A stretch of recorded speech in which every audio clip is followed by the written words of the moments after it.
Okay, we're at 10:05. I think that we're going to go ahead and try and start. It looks like we have the mass of the folks we're expecting. So, yeah, I guess I just want to start out by just thanking you all so much for being here.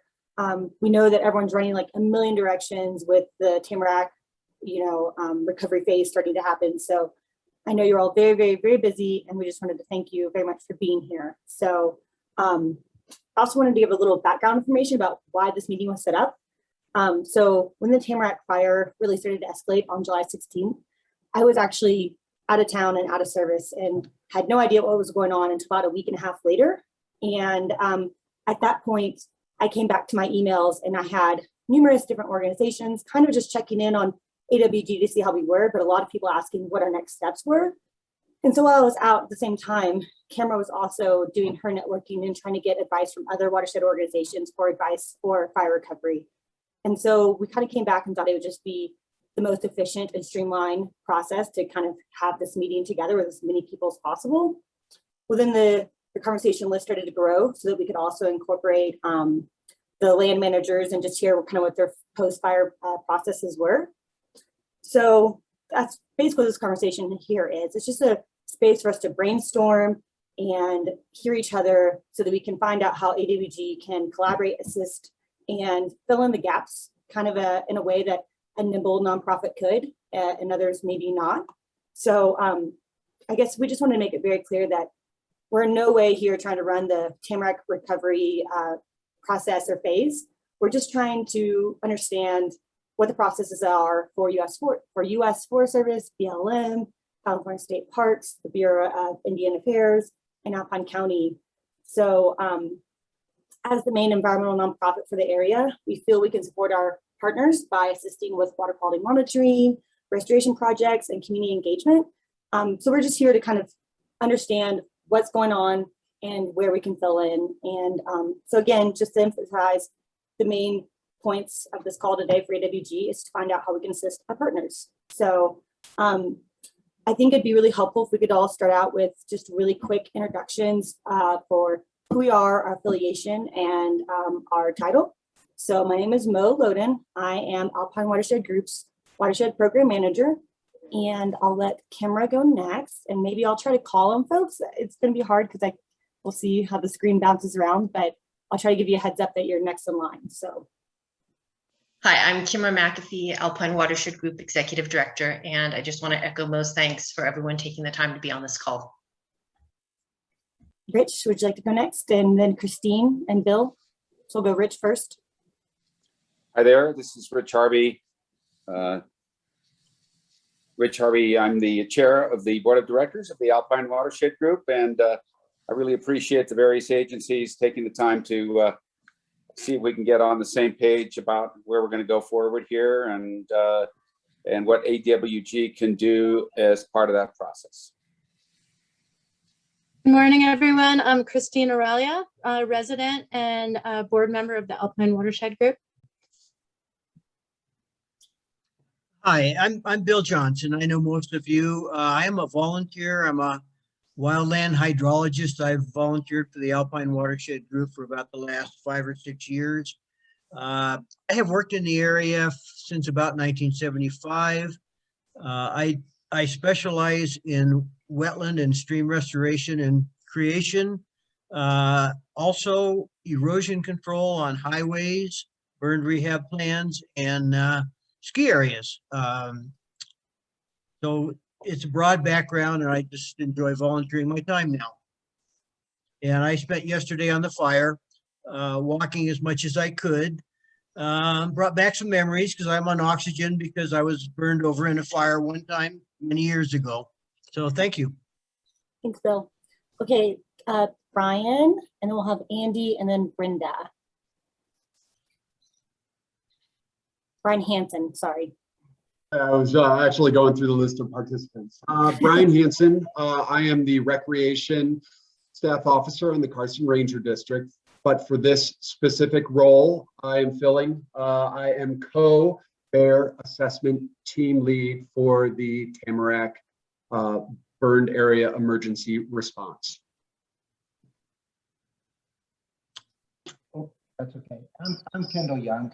I'm the Natural Resource and Staff Officer for the HT out of Sparks. And I am also the co-lead for this bear assessment on this forest. So I appreciate your guys' time and willingness to listen to us. Andy Lovell? I'm Andy Lovell, President of the Alpine Trails Association and manager of the now defunct Turtle Rock Disc Golf Course. Brenda? Sorry. I'm Brenda Hunt. I'm the Watershed Program Manager with the Carson Water Sub-Conservancy District, and we are a bi-state agency, and Alpine County is part of our territory, I guess. It's just the Carson River Watershed in general, but we're looking forward to hearing and helping wherever we can as well. Thank you. Next we have JT, Amy, and then Bob Twist.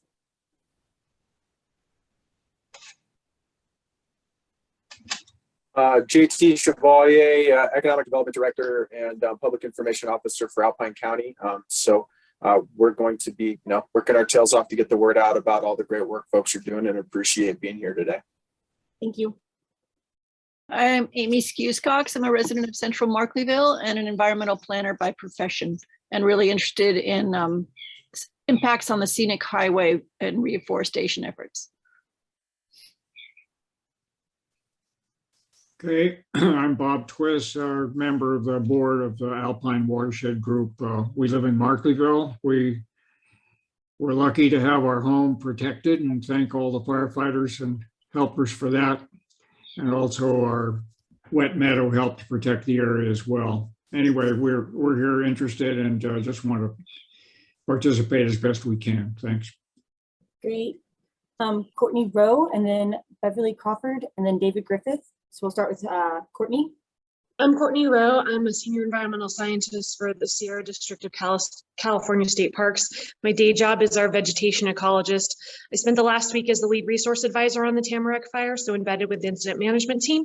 And moving forward, I'll actually be the coordinator for wildfire recovery for natural and cultural resources for state parks on this effort. And then we actually have maintenance folks and folks like Josh, our supervising ranger, that'll be working on sort of the damage assessment to structures and facilities that we sustained during the fire.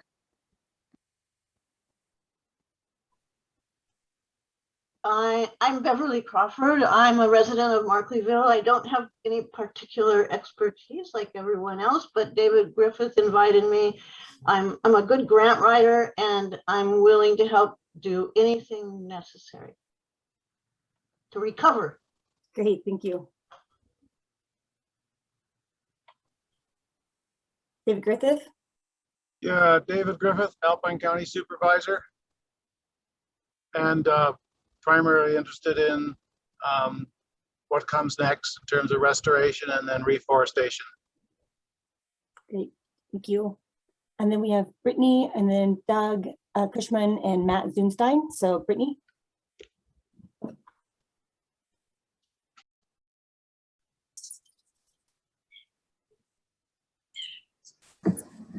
Good morning.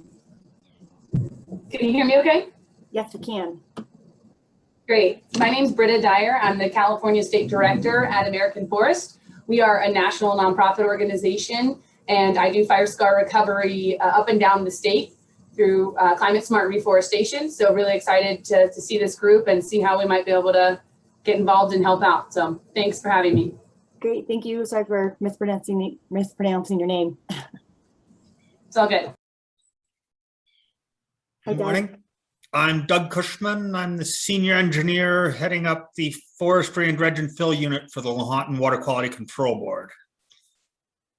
And so we'll be engaging on both the bear team and with this group and trying to preserve watershed health. Great, thank you. Morning all, Matt Zumstein. I serve as the district ranger for the Carson Ranger District. On to support our folks to run you through what bear is, and then interested to hear what other parties have to weigh in on as it relates to restoration efforts post bear and what opportunities may present itself. So thanks for the invite. Thank you. Jeff, if you'd like to go, followed by January, and then Joe Harvey, Jeff Lauder. Hi, Jeff Lauder. I'm a forest ecologist and interim executive director of Sierra Streams Institute, where Mo used to be our water quality manager. We lost our office to the Jones fire, and so kind of had some comments on both personal recovery and then also some of the monitoring efforts that we did on our streams after that fire and now the river fire. Hi, I'm January Riddle. I'm a Alpine County Supervisor for District 1, and I'm here to listen and learn and see what role, if any, I can play in the recovery effort.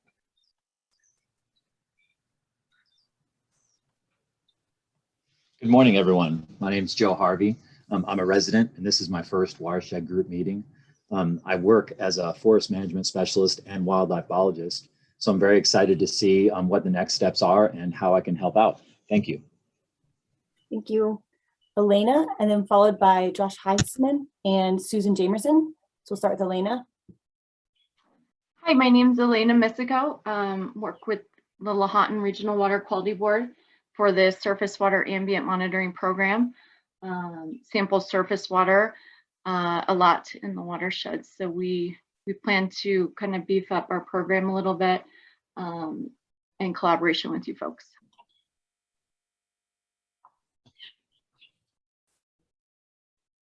Hi, I'm Josh Heitzman, Supervising Ranger for Grover Hot Springs.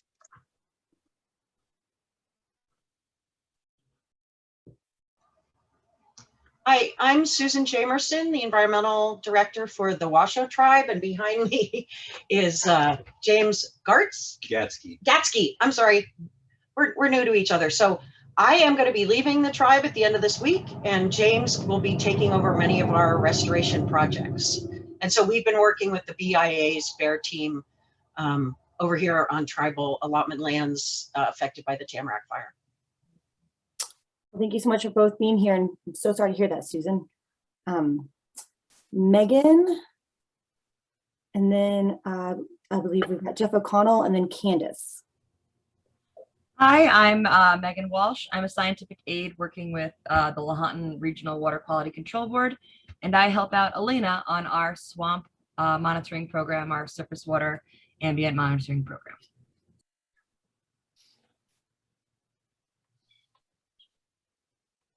Good morning, I'm Jeff O'Connell. I'm the Watershed Program Manager on the Humboldt-Toyabe, based out of Reno, Sparks, and relatively new to the forest, but familiar with the area and have already interacted with some of you and likely will much more in the near future.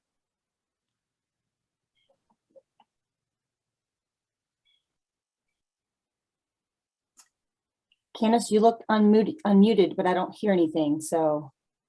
Yes, sorry. Candace Dole, Deputy Director, Alpine County Community Development. Good morning, everybody. Thank you. I believe that's everyone according to my list. If I miss anyone, please speak up now. Is that everyone? Hey, Mo, there may be another individual joining us shortly from the BEAR team. Her name is Okay. Karen Kent. Okay, great. Well, we can allow her to introduce herself maybe after your presentation. I think that we'll start there. So as you all saw, we've got a bullet list of things we were going to talk about, and we wanted to basically just kind of hear the different public land managers post-fire processes.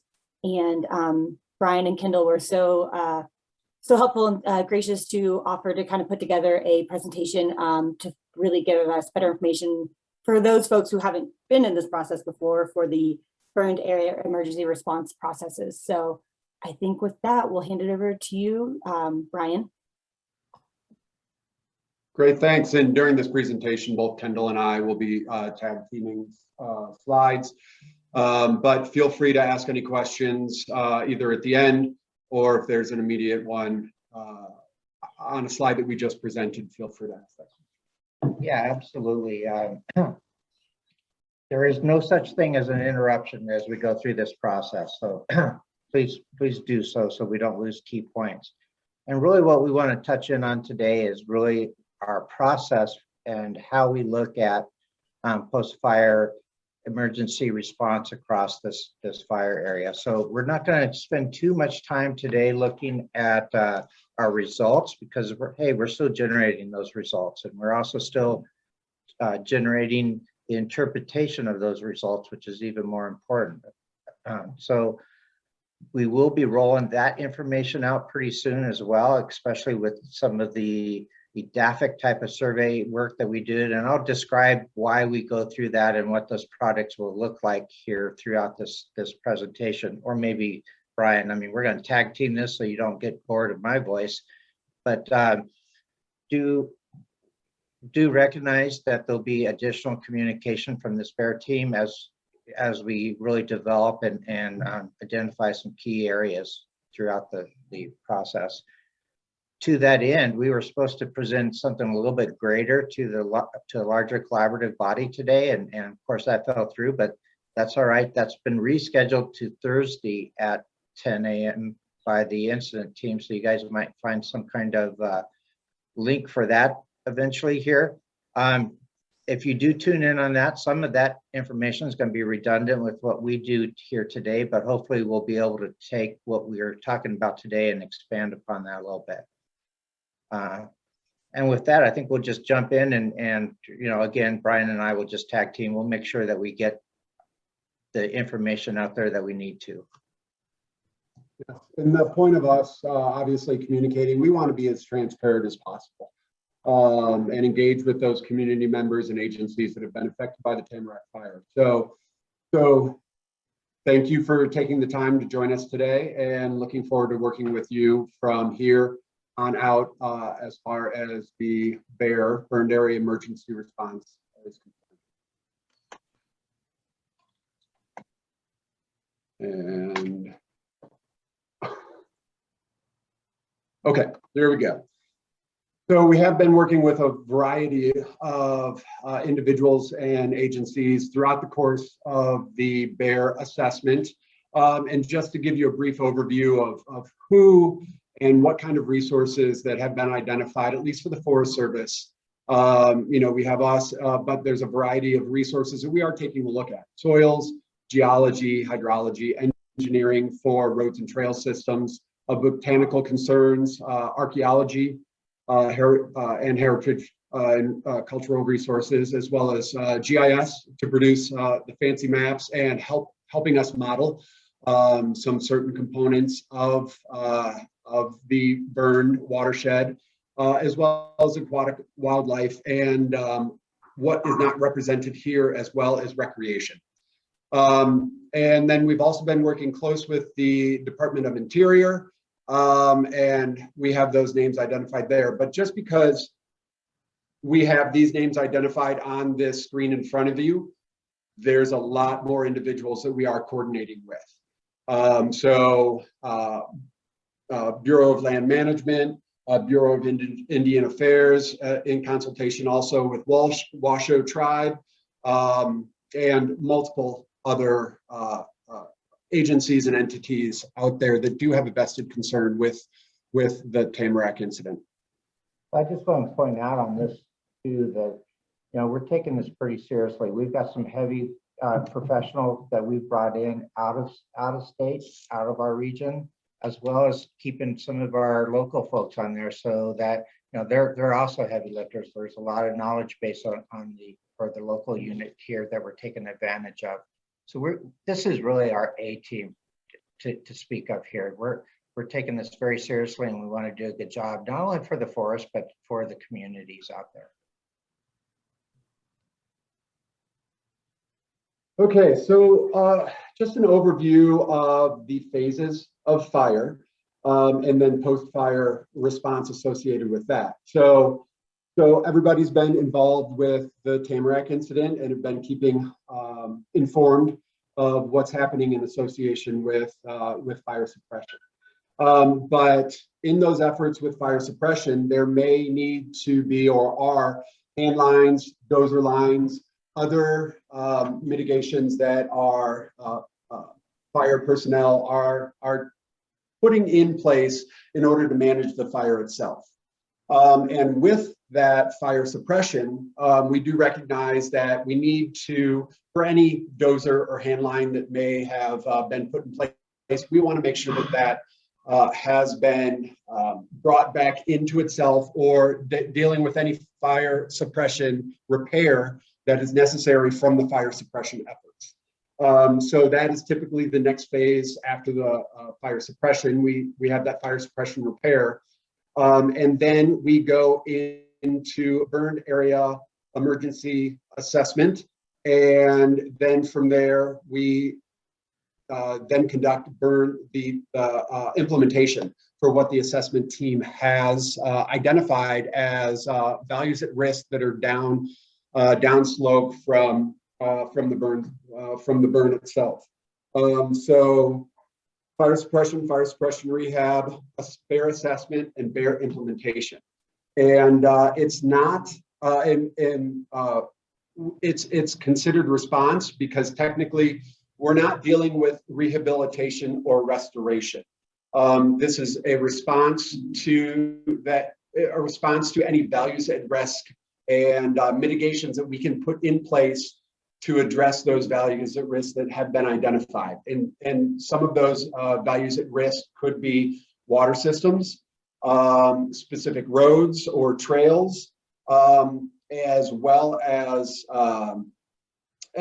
any natural resources and cultural that have been identified through our analysis during the assessment phase. So it's a collaborative and holistic approach within the burn scar. And actually, it doesn't necessarily have to be within the burn scar if it is identified as a value or risk as well. So what will the effects of any I just lost my train of thought. What are the effects of any potential sediment movement? What will occur with those values at risk identified? And just providing any treatments or mitigations in association with that to try and stabilize that specific piece of infrastructure, whatever it may be. Anything to add with that? Yeah, so just to really clarify, the Forest Service Bear Program only has authority, jurisdiction on National Forest System lands. So, what you'll see coming out of our reporting system is more specific to the National Forest System lands versus other jurisdictions. We do, however, cooperate very extensively with everybody else across that fire scar. And in this case, we're stepping up that coordination a little bit, and it's kind of going beyond the bear program, so to speak. We're working very closely with all the other entities and collaborators to assess this landscape collectively. So we all have different authorities on what we can do once we have that assessment done. So that will go back to the individual agencies to suggest and to implement practices that they feel they need to do that are justified within their own authority. And we do have some limited authority. It's worth pointing out that the Bureau of Land Management Authority for the ES&R program includes restoration. That's the R at the end of their emergency stabilization. We don't have that authority under our BEAR program. So that's a post-BEAR process for us.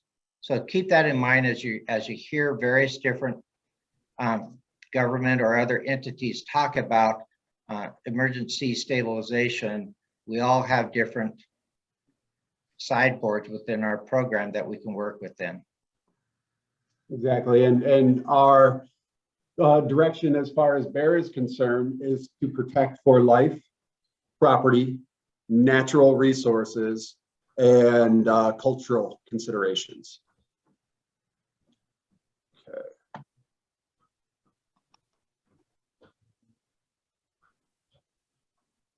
So I had described this, but in the previous slide, but this is really going into those phases as well and the time frame associated with that response. So fire occurs, we do have the suppression repair, so response and rehabilitation to those dozer line and hand lines that may have been used for fire suppression. And then BEAR. So when we have an approved document, either from our regional office or Washington office, depending on the funding amount, we have 1 year to date post-fire to implement those treatments during implementation. So yeah, so obviously, well, from us, for our direction, we implement as quickly as possible, but we do have up to 1 year. So there are certain situations where we can't address or implement a specific treatment that was identified from our assessment team. For example, noxious or sensitive plant species. So a lot of you have probably seen the burn scar, and typically those we deal with those sensitive and invasive plant species the following spring, just due to the fact that there's no identifiers out there. We have seen some green up, but it's globally throughout the entire burn. We really won't see those plant species really popping up until the spring, after we have a wetting environment such as a rainstorm and or a winter season. So that's why we have the allowance for up to 1 year, so that we can still implement treatments identified, but we just have to wait for the appropriate time for that to occur. But the large majority of treatments that will be brought forward during the assessment will be implemented as soon as possible, depending on availability of equipment or whatever it may be. But we've already been pre-planning for that, and we do anticipate to implement a lot of those treatments identified for assessment before winter really sets in. Yeah, go ahead. You're probably going to say this, but anyway. So keeping in mind that BEAR is emergency response or stabilization, and our direction here is to look for treatment types where we have some critical values and some risk to those critical values that can be implemented before the first damaging storm, right? So emergency use, to get out there and get it done as soon as possible.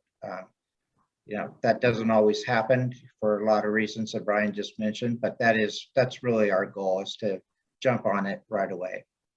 Everything else takes NEPA after that, and NEPA can take, you know, a considerable amount of time, and there's some things we can do under a short period of time, but it's a different process that the forest has to move through. Right, and with that NEPA phase, we do have and plan for salvage, and that can be 1 to 2 year post-fire.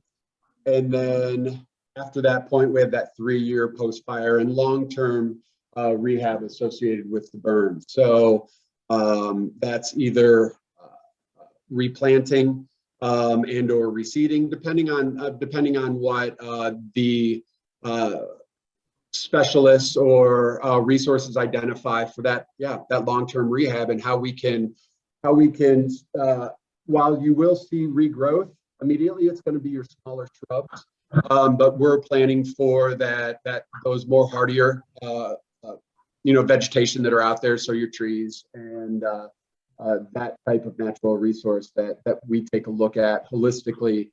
And we also want to make sure that we have the correct species identified for that specific area and climate. So that's where the NEPA comes into play, all environmental review associated with it, and just making sure that we put the best product on the ground for that long-term rehab effort. Yeah, so that's really the key. Keep in mind that restoration, rehab, you know, it took 100 years for this landscape to look like it is. It's going to take a long time to get it back to how we would like it to see. So it's going to take us all working together as a community and finding those funding sources and the right practices at the right place at the right time to get back to there. It's all, we'll get there. That's, you know, it's the community, and we're here as forests within that community to assist with that. Excuse me, quick question. Sure. On the previous slide, we were talking about the salvage logging. I was wondering, is that always a guaranteed event that's going to happen? I know other No. forests. Oh, great. Okay. Yeah, no, in fact, at this point in time, it's a little too early for the forest to, have that discussion for the NEPA. We're still trying to get through the suppression repair and the bear. So we're 2 steps backwards, right? That's just an example from what happens in the timbered environment on the timbered forest. Often they'll look to see if there's a need for salvage logging. If so, that's NEPA. And quite honestly, trees lose their value after 1 or 2 years anyway. So if it's going to happen, it's going to have to happen pretty quickly after that.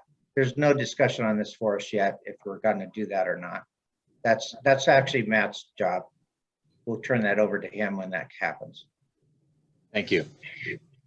And there was a question in the chat from January Riddle. How do you fit in with private lands that were affected by fire suppression efforts?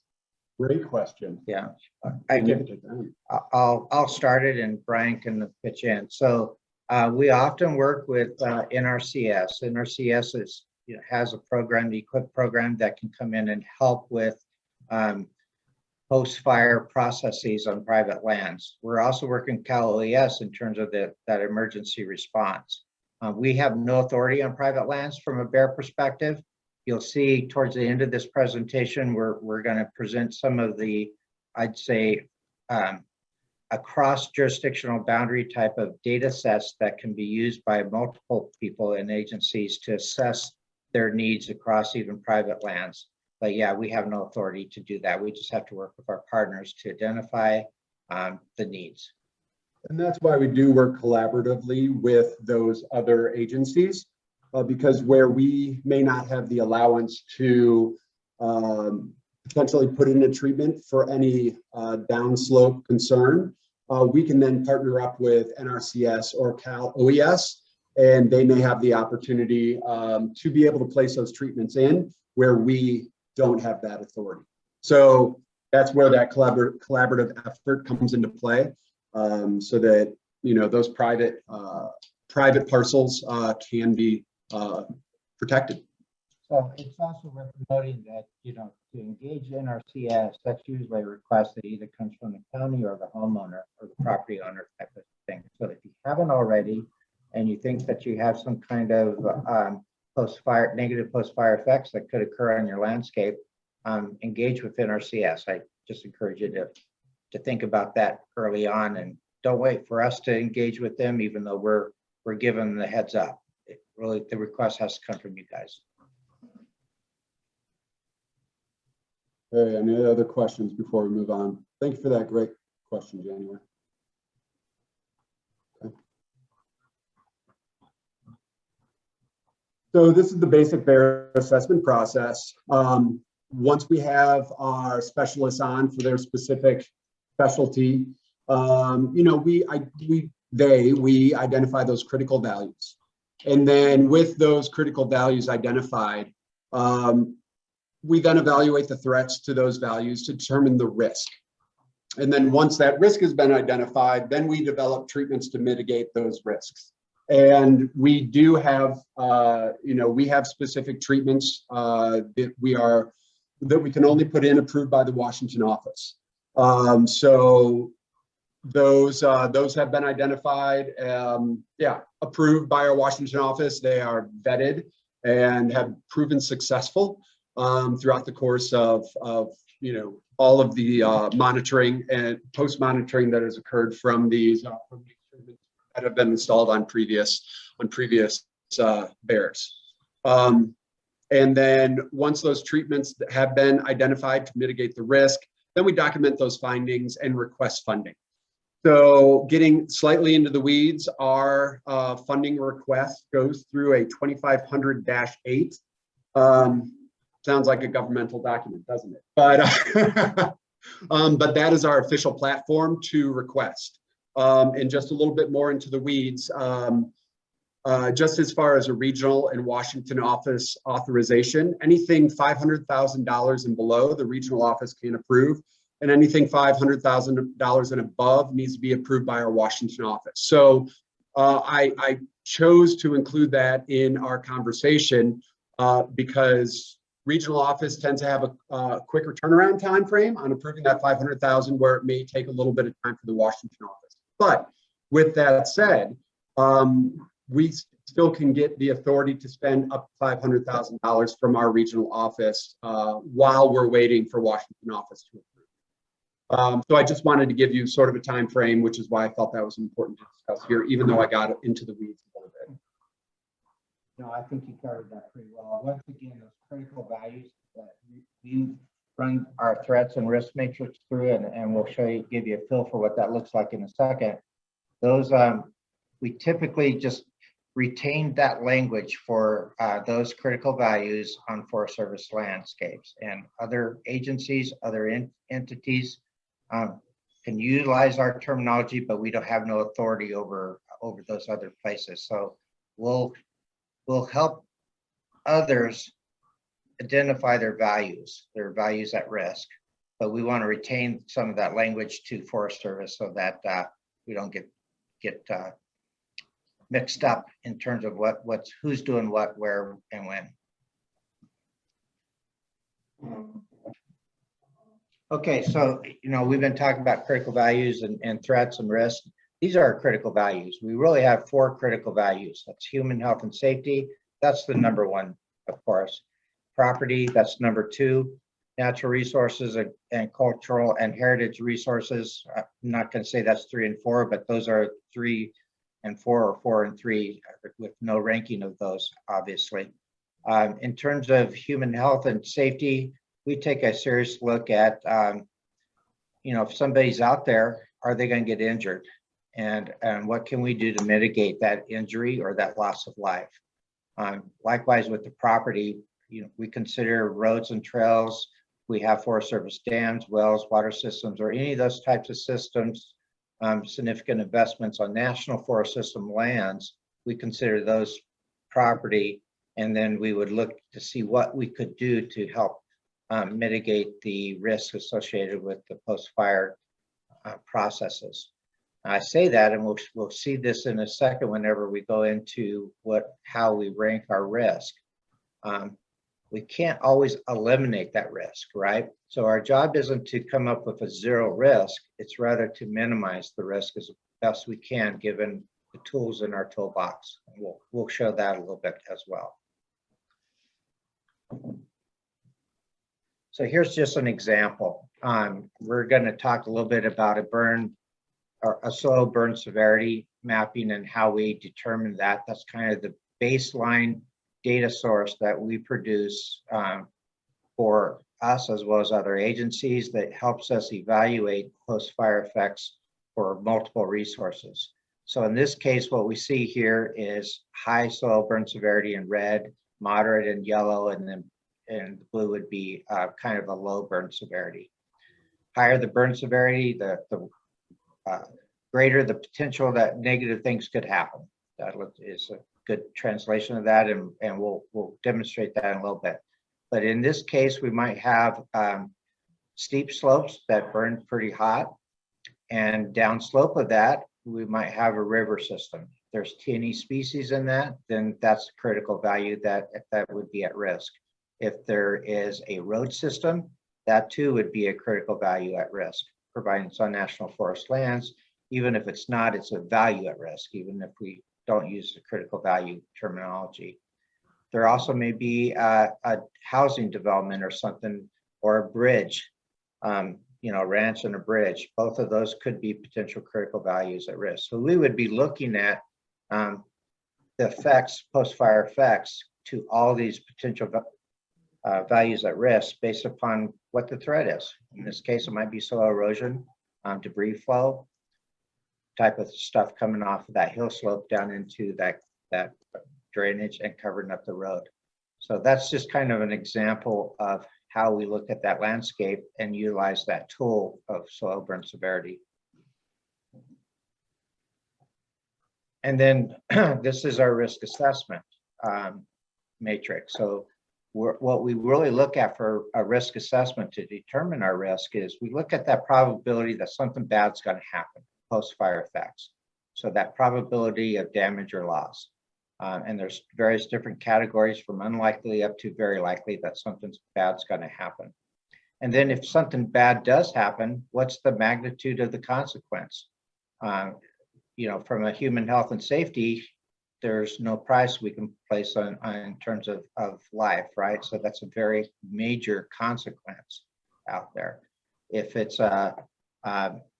I guess a natural resource value at risk, and such as native vegetation community and the risk of invasive species, well, that could vary across it, but sometimes it's kind of a low risk because none of the vectors or pathways are there for the introduction of invasive weeds. May not be the case on this fire. That's just an example. And then that would be a minor consequence as an example. At any rate, we use this matrix to come up with our risk assessment. And then we concentrate on those critical values that are deemed very high and high for the most part, and intermediate for human health and safety. If we take a look at this and we determine that the risk to a critical value is low or very low, that's considered an acceptable risk, because again, we can't necessarily make it a no risk. We need to concentrate our time on places we need to go to worse first type of thing.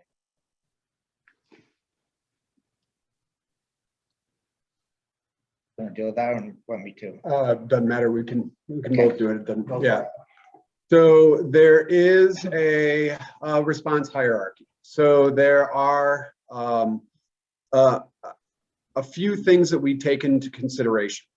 So as long as there's no people or there's no risk associated with what specialists or resources I identified as a concern, but when looking at this, ultimately, the first and foremost thing that we have the option to do is an administrative closure. And that's not necessarily walking away, but as an example for administrative closure or natural recovery associated with that.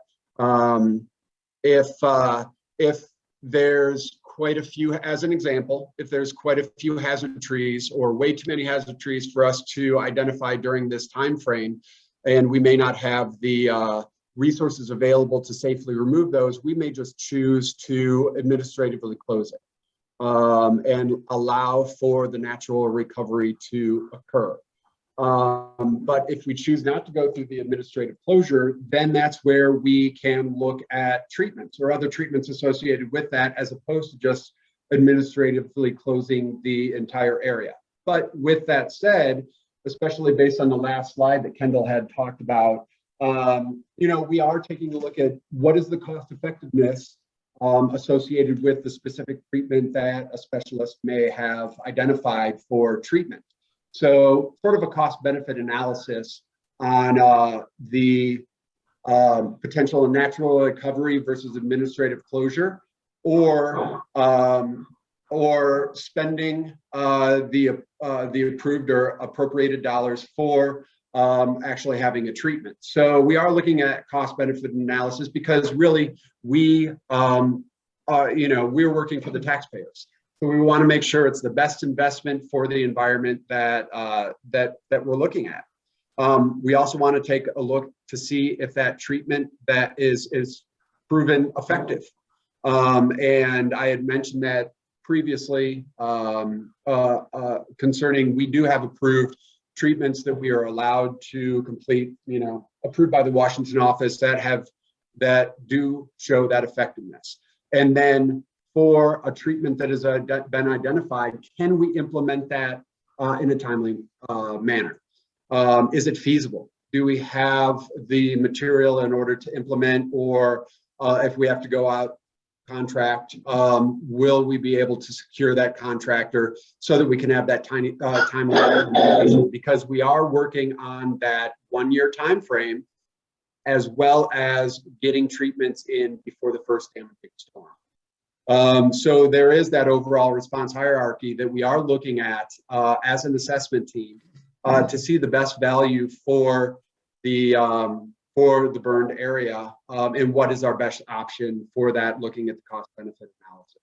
And we haven't we haven't decided one thing at this point in the game. We're still collecting data in order to be able to look at that overall response hierarchy. Hey, Brian and Kendall, do you mind if I interrupt just for a moment and see if Matt Zumstein has anything to contribute to the conversation before you guys leave at 11? Sure, great. Okay. Have the floor. Matt, if you need or want to say anything, feel free to take the floor for a moment. And if not, that's okay. Just wanted to give you the opportunity.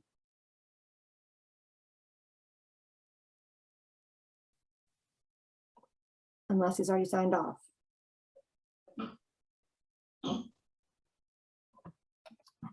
Okay. Yes, it looks like he did. Okay, sounds great. Continue. Sorry, Brian. Sorry, Kendall. No, yeah, no problem. I think that the bottom line here is, remember I said that our job here is to help reduce the risk or minimize the risk associated with those critical values. So if natural recovery can do that, then that's our go-to method. And that does happen with some of the critical values. Often it's the vegetation type of values. With human health and safety, of course, natural recovery is a lengthy process. So that's the other thing. Remember, this is emergency response. So what can we do before things get bad super fast? So sometimes natural recovery is a long process. That's not going to necessarily minimize or reduce the risk to that critical value. The next thing we ask is really, can we just close off that area? Is there administrative closure that would reduce or minimize that risk? Yeah, sometimes that works, but sometimes we know we can't keep people out of an area, so then that's not really all that effective. We can't keep people out even if we post it or we put gates up. We're not really minimizing the risk. It's non-effective. So remember, the treatments need to be effective as well. And that leads us then down this hierarchy of say, okay, well, what can we do that's cost effective, that's proven, and can be done tomorrow, so to speak. And that, there's a whole kind of walk through tree, so to speak, of how we determine what is our treatment that we could implement.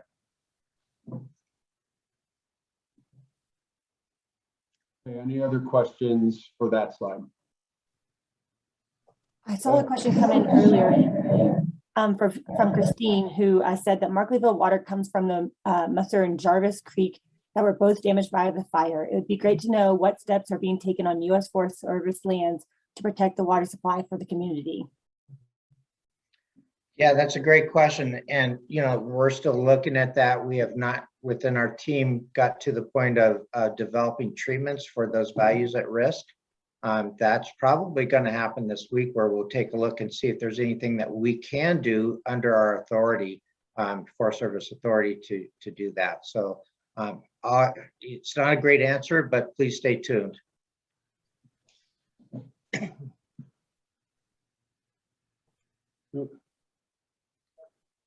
brought up the chat at the same time and it won't let me forward. Give me 1 second.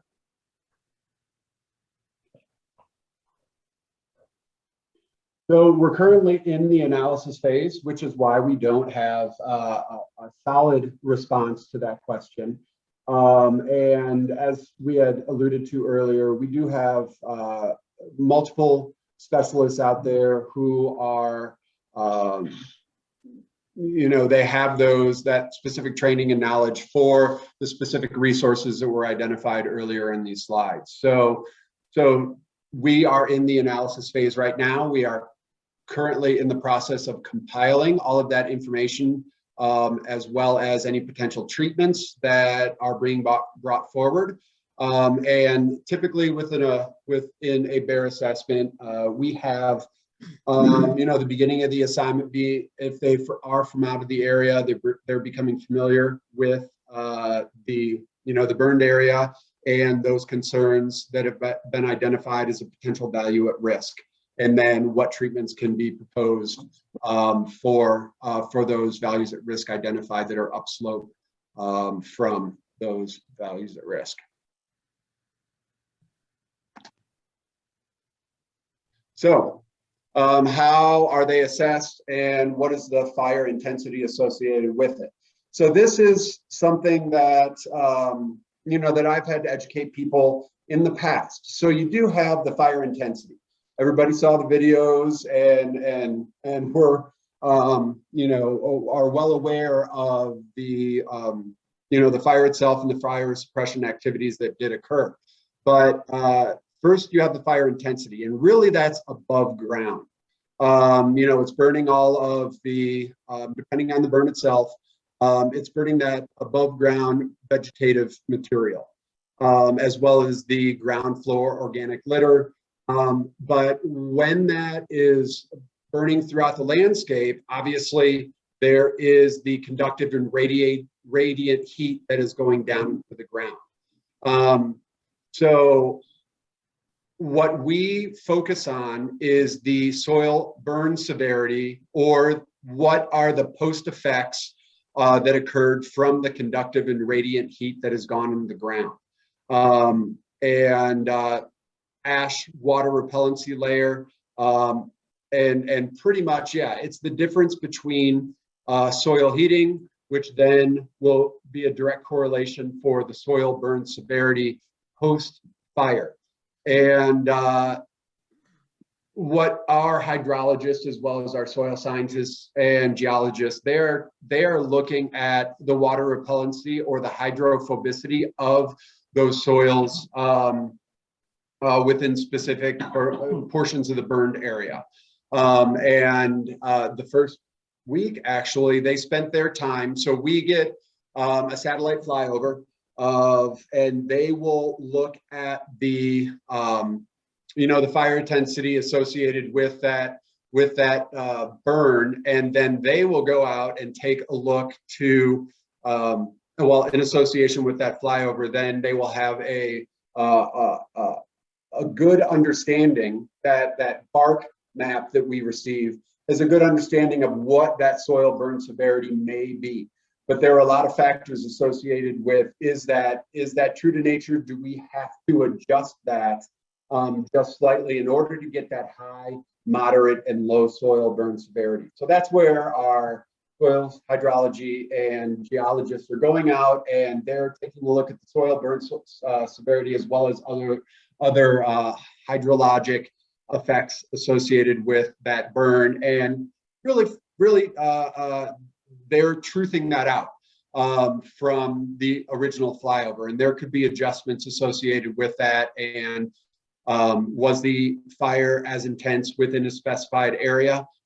Maybe not. Maybe it has to be lowered down to moderate. So we do play around with that based on their expertise, which we'll be showing you later, the soil burn severity associated with the Tamarack fire. So later to come to be able to see that soil burn severity and what our hydrologists, geologists, and soil scientists had identified based on that. So it has been fine. I think there's a couple more slides that'll illustrate the importance of us using soil burn severity versus vegetation severity here in a minute. So. Okay, so how is it assessed? What is that fire intensity? And that satellite image that I was talking about, so burned area reflectance classification, or BARC, that I had mentioned. And then that's reclassified to create that soil burn severity, which is that high, moderate, and low that we had discussed. That is pretty much how, looking at the soil burn severity and the post-runoff, potential runoff effects, is then how we determine what are values at risk downslope and what treatments we may want to implement in order to slow and or potentially stop any potential fire effects associated with post-fire burns.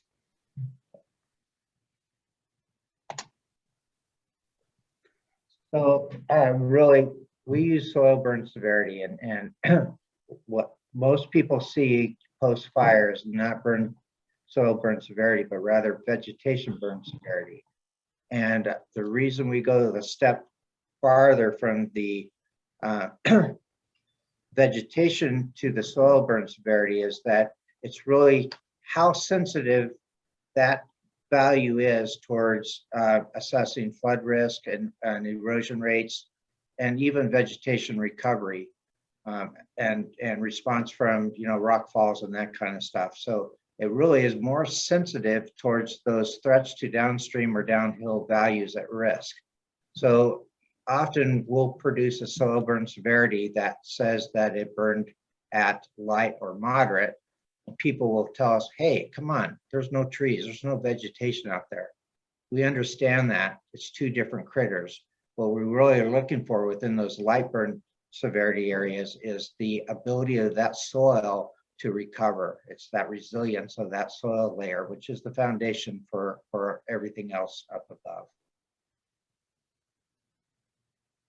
And just to kind of take a look at what that means, I mean, when we have a low soil burn severity, there may not be any vegetation on top, quite honestly, but we still have some structure and porosity, that is the ability for infiltration, that's still intact. There's still some fine roots in the soil. So that means that the vegetation, especially the shrubs and the perennial stuff, will bounce right back, usually with just a little bit of water. We see that today. There's already been low water on that landscape. And if you go out there, you'll find a lot of green vegetation starting to come back.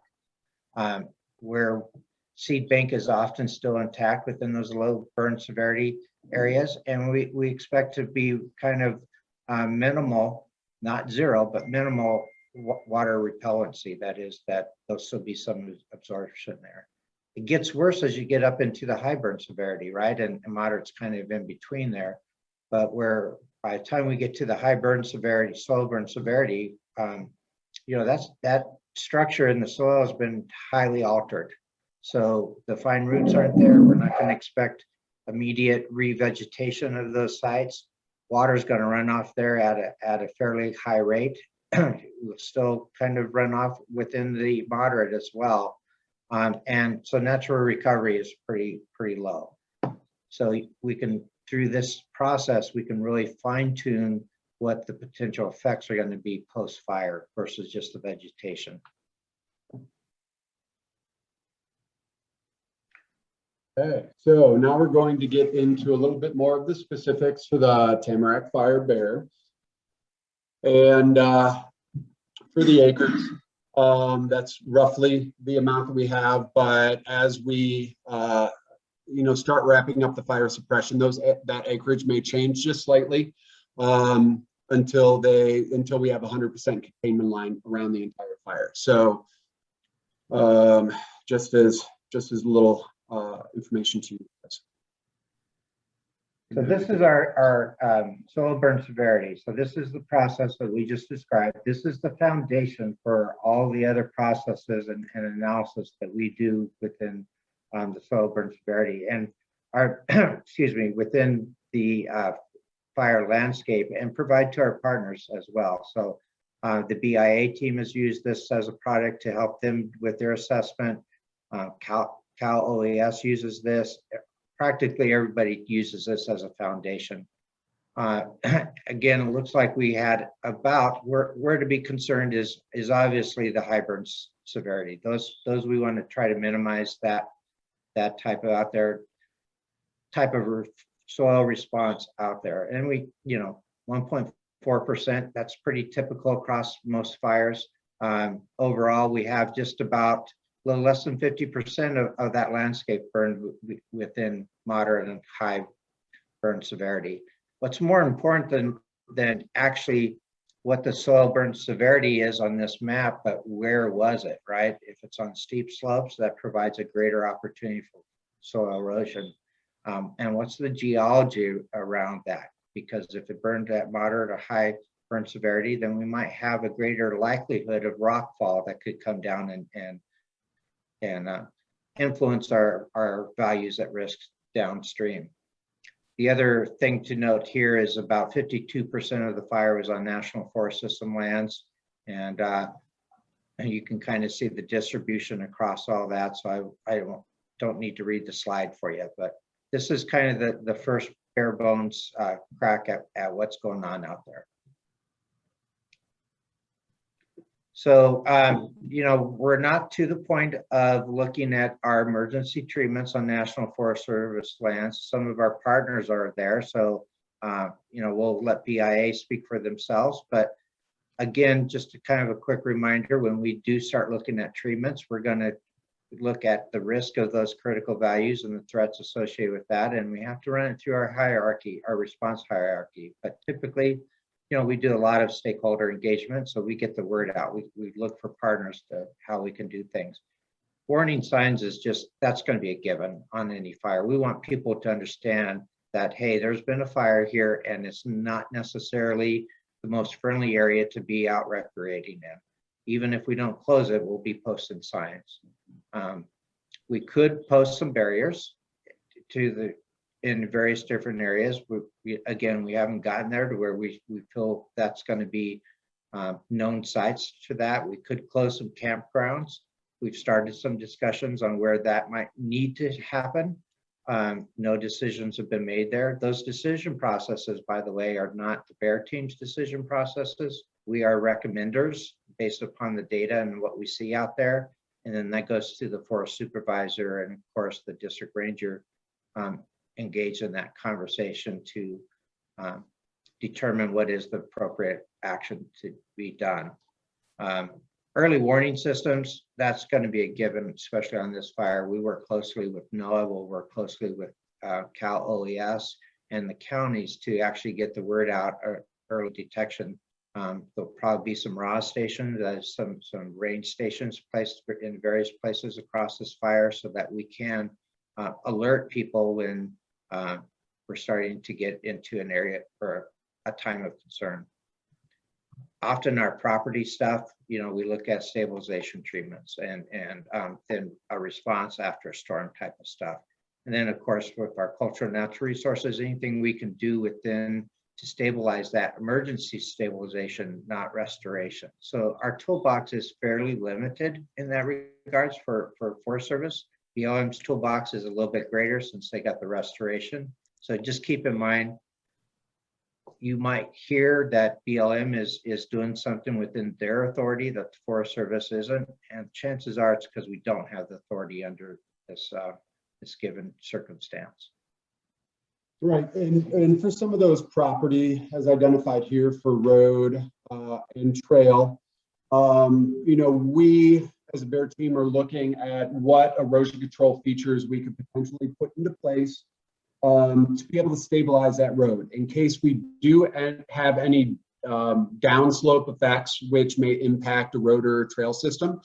How can we put in erosion control features to, there may be sloughing onto the road or trail, whatever downslope effects may occur, if we can put in those emergency or erosion control treatments, we may have some sloughing like I had identified, but how can we mitigate for that so that the trail or road does not completely blow out and then we have to spend more money to reestablish it?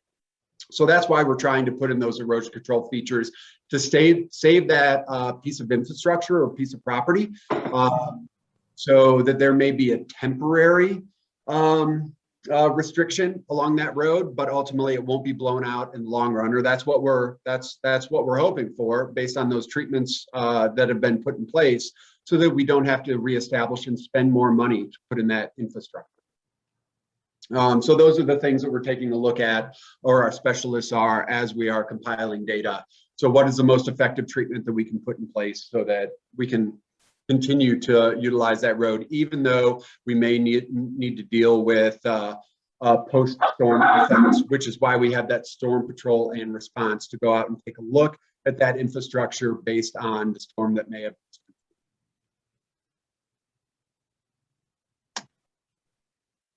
So one of the things our team really does is we work with people, right? And we produce these layers or these data sets that are forest-wide or not forest-wide, fire-wide across multiple jurisdictions. And that helps our partners kind of do a similar assessment as what we do on National Forest System lands where we have the authority.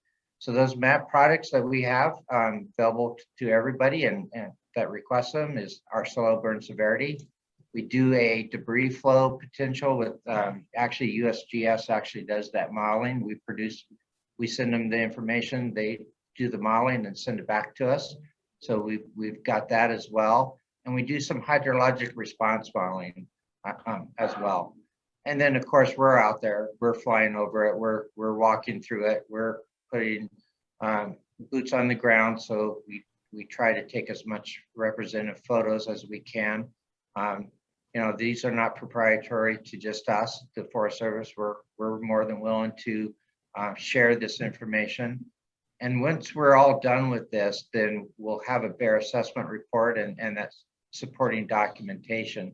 We typically do not disseminate that information until we get final approval from the Washington or the regional office, because things change and we don't want to necessarily send a bad message out to people when we're told later on, no, you can't do that. We want to make sure that we have a solid information being disseminated across. In this case too, we're working with our cooperators to develop one assessment report that would be a combination of you know, BLM, Forest Service, BIA, and other State entities, state parks as well.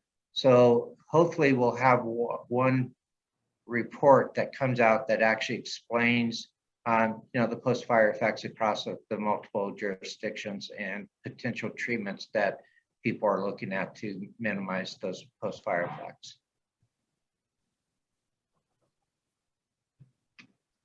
There we go. Thank you guys so much. Dole and Brian, that was an excellent presentation. I really appreciated you guys providing that for us.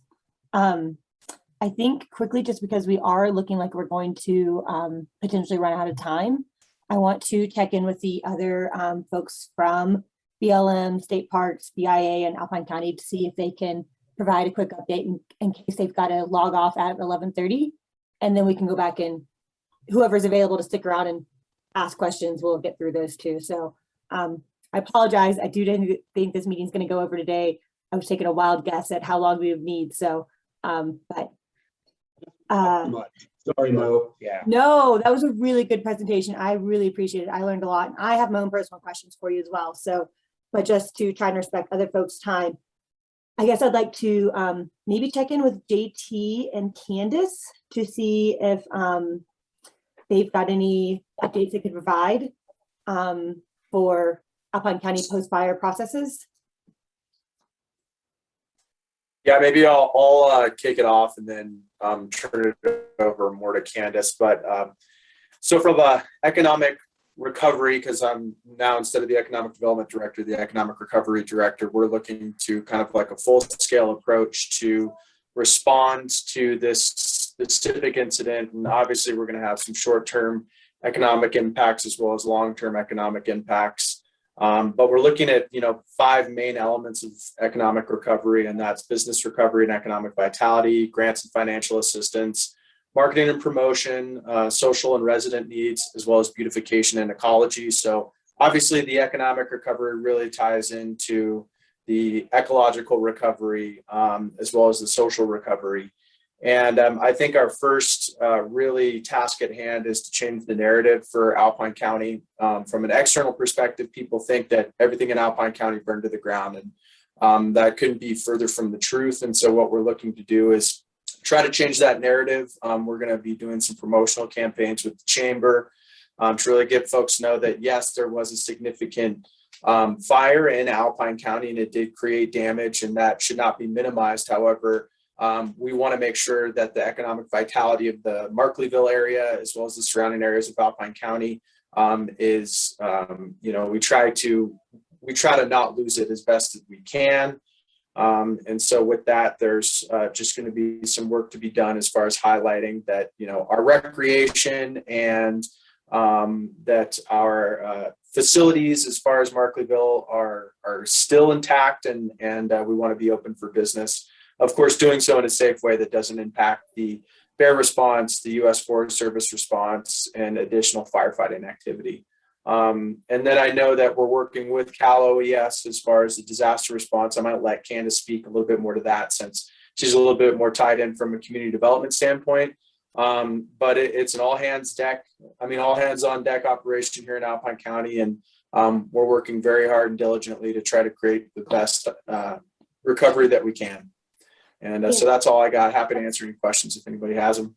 Thank you, JT. One of the reasons I turned to you guys first is because I believe Brenda Hunt's question would be going to you guys, where she said, how are you working with FEMA on this? As is declared an FMEG, is the county the lead on obtaining post-fire mitigation funding, and how soon could those efforts go underway? So I don't know if that'd go to you, JT or Candace, but. I can speak to a small amount on it, and I'll also leave Candace open to, if I don't get anything correctly, but we are not receiving FEMA dollars. Our funding for the mitigation of the fire, as far as firefighting, things along those lines, is going to be coming from Cal OES. So working with the state, it was declared a state disaster. So that's where our funding, that's the team that we're working with, is the Cal OES team at this point. So we're not in communication or receiving any funding from FEMA. And as far as the county is concerned, the county is the one that will be managing the recovery with the assistance of Cal OES. And with that, I'll turn it over to Candace, because I'm sure she has something to add. Thank you, JT. Yes, everything is Cal OES. We will get to know Cal OES really well over the next couple of weeks. We're not getting any assistance from FEMA. We have in the past, but it did not work out this time in terms of the FMAG grant. So it will be Cal OES. And just so you know, we are going to be going to public hearing on our safety element on August 17th, primarily because if we adopt our safety element on the 17th, that will enable the county to receive some additional funding under the California Disaster Assistance Act. But in terms of community development, we're involved in many different aspects here. One of our priorities will be starting to look at a process of redevelopment, reimagining for Turtle Rock Park. We're going to have a lot of people that are going to want to be involved in that for obvious reasons, but that's going to be one of our main areas of focus over the next couple of months. So thank you. Great. And like I said, we're just going to try to get through the other folks' updates before we move back into questions. So with that said, Susan, would you mind, or could you provide a Washoe Tribe of Nevada and California update for post-fire processes? Sure. So we met with the BIA's Bear team. Let's see, who else was there? There was a bunch of people there, but mostly the BIA and BLM. So they've done their damage assessment. There was approximately 10,000 acres of allotment lands over between Leviathan Road, kind of that way, all the way down to Holbrook Junction. So 10,000 acres that were destroyed. We're having a wrap up tomorrow to look at, the budget that they came up with, see if it makes sense. Frequently, we have to do a lot of cultural mapping and survey work, and then covering up sites that are now exposed because the fire came through and destroyed all the underbrush. So that is a very expensive and lengthy process, which other agencies may not have to deal with quite as intensively. So this is now, for the Washoe Tribe, this is our 4th active fire restoration project. We're also doing Numbers Fire, Cutter Fire, and Preacher Fire, all through the Bear process. So the BIA essentially contracts with us for the restoration work. And then we will subcontract with BLM to do some aerial pieces that we can't do, applying herbicide, probably not seeding. We have used the prison crews out of the Carson City area to come in and do plantings. So in the Cutter Preacher Fire this year, we planted approximately 9,000 sagebrush and about 1,000 pinyon pines. And then this fall, we'll do some other seeding. So I imagine it'll be a similar process with the Tamarack Fire. Unfortunately, nobody grows pinyons we can't contract grow that. So we have to do all of that in-house. So we're just now putting in some greenhouses, some shade houses so that we can begin growing our own materials for these big fires, because we know this is the new normal. So I guess that's the update. If anybody has any questions, I'm happy to answer. Okay, thank you, Susan. Courtney, would you mind giving a FEMA update? Sure. I'll rely on Josh too as well. So thank you, so Josh. I'm a little newer. Can you hear me? Okay, I'm a little newer to state parks than Josh, but I worked on a fire recovery team for the Forest Service for a while.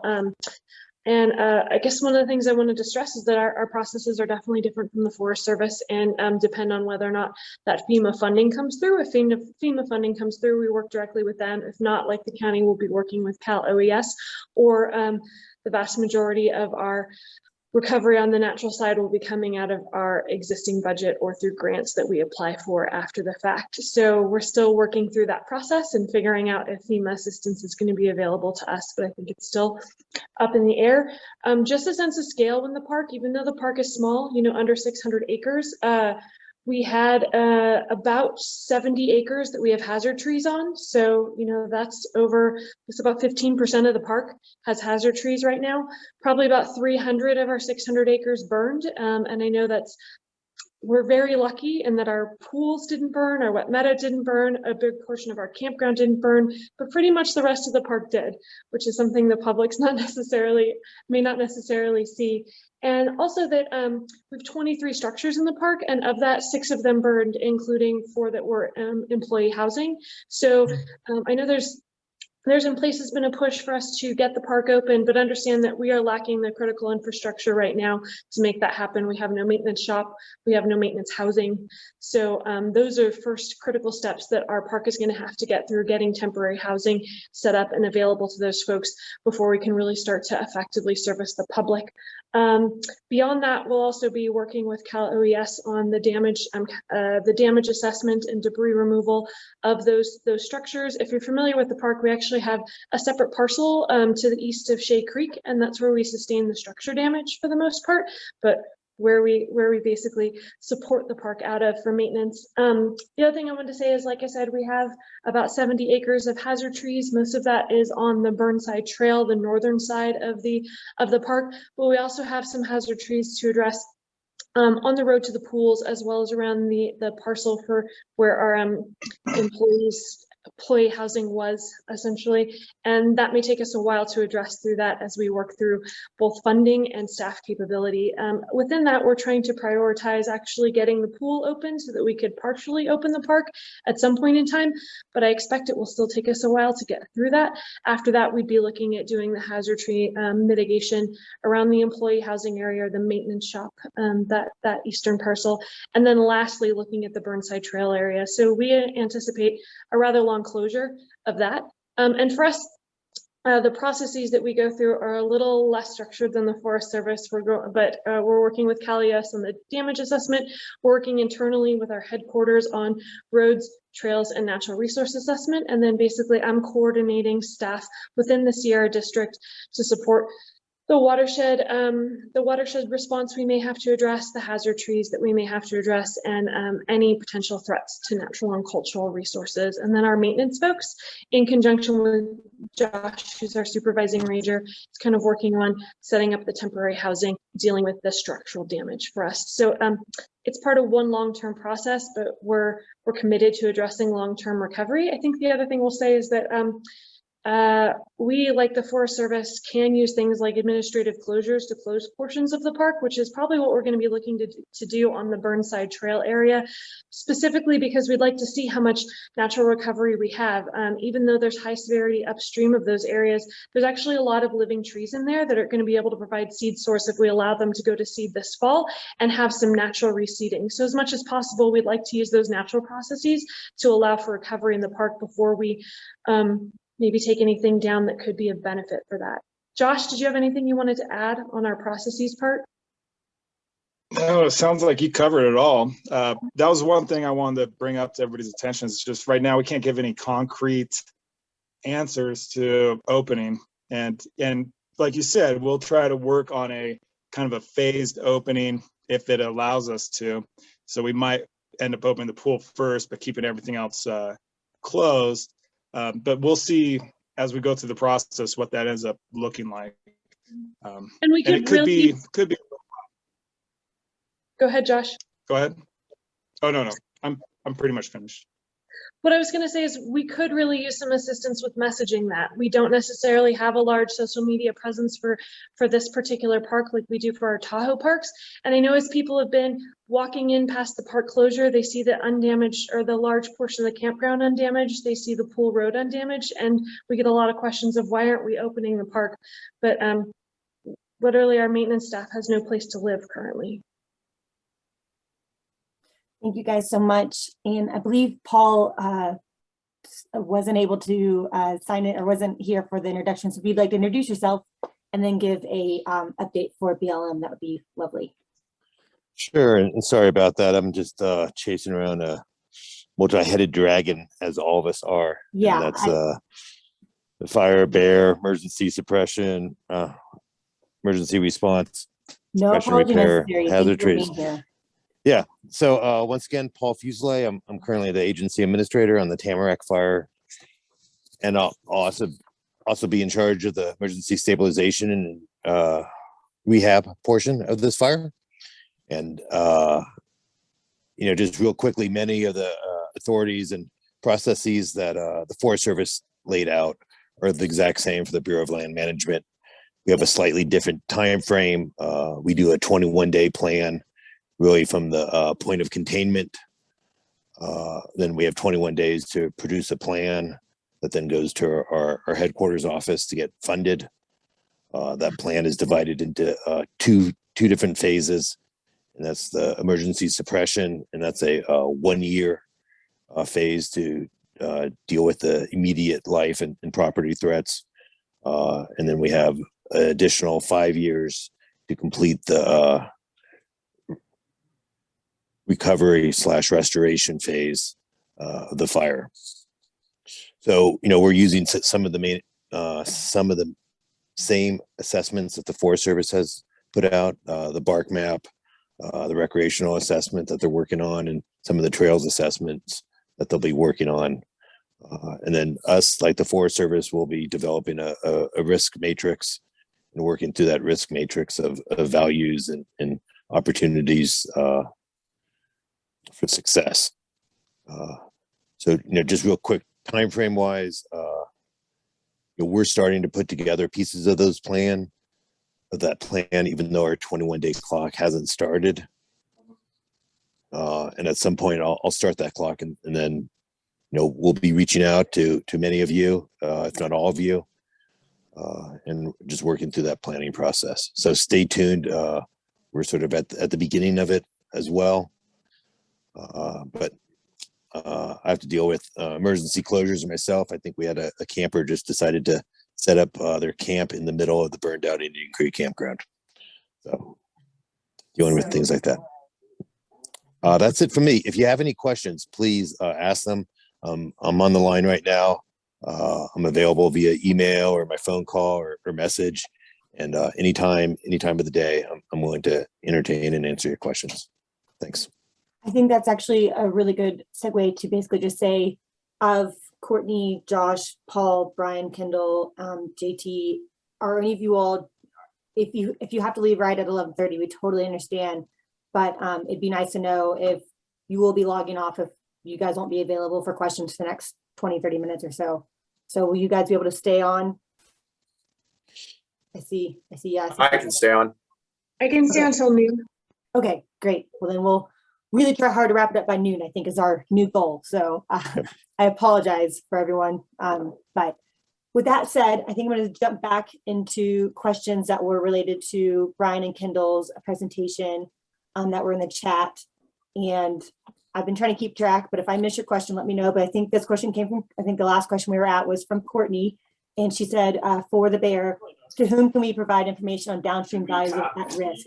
Example, like water system locations. Are we on? Yeah, no, we're unmuted. Okay, yeah, Courtney, just send that to Brian and myself. We can take care of that.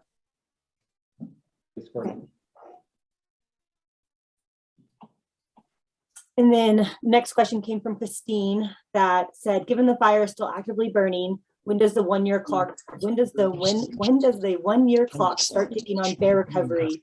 Or is it done by regions on the Stop, this is fine. This is fine. I didn't see that piece of paper. Oh. If you have a chance to mute yourself, that would be really helpful right now. Sorry.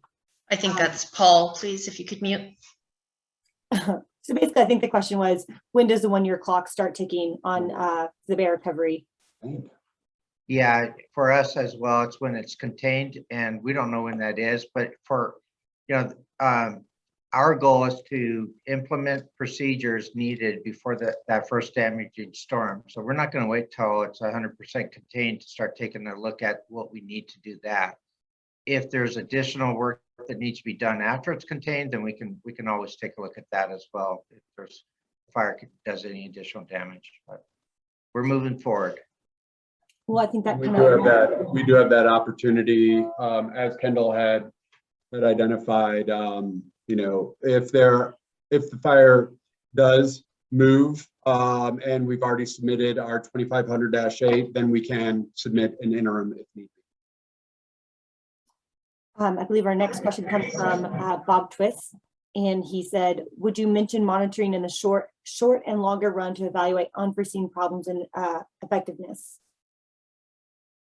So, yeah, one of our treatment guidelines is that the methods have to be proven effective up front, right? So we can't really, within the BEAR program anyway, implement any treatment options that are not proven and thus need to be monitored for effectiveness. So we do have the option to submit some work within the BEAR program for monitoring, but it's always a heavy lift, to be quite honest with you, to get that funded through our Washington office. So we try not to go there. We'll look at some monitoring of the burn area through other processes, and we've already received some interest in that through UC Davis, through our ecology program, as well within the forest and within the region. So there will be some monitoring of various different things going on across this burn area. And part of that may be effectiveness monitoring of our treatments. Some of it will be effectiveness monitoring of the previous fuels treatments that went into play that may have or may not have altered the fire behavior going across that landscape. There's going to be a lot of work being done out there that will be a learning example for the agency, for the community in the future.